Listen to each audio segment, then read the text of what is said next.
He should have apologized. He should have just said it, labeled it as such, and moved on. Now he's not moving on. Professor Gates has said now the story's over. Barack said it all, is the way Professor Gates. He wishes this story was over. It has become a burden for President Obama, a political burden that threatens his agenda. You know, the whole thing about this is you're supposed to stay on message. He has failed to stay on message. He has invited a major distraction.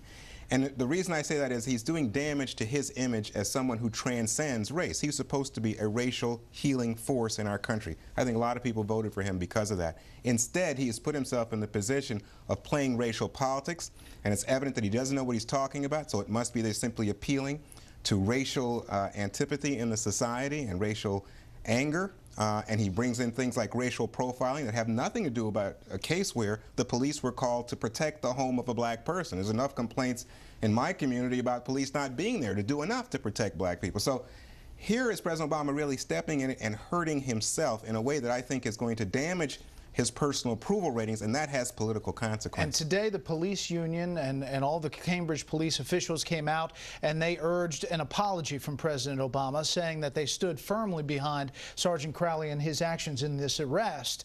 Do you think that precipitated the move of coming into the briefing room?